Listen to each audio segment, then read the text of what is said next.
Today I'm going to show you how to make this cartoon animation using Canva. Go to canva.com/AI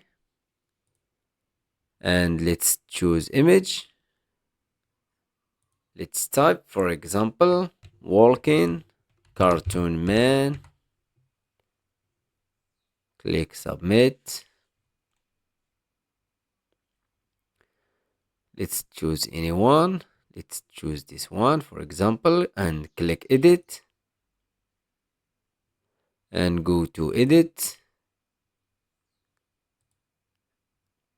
and choose image to video and click generate 3 seconds video. So we don't get the animation that we want, and click generate again.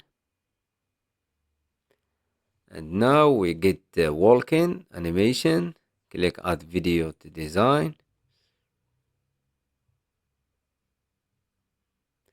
And here's the final results.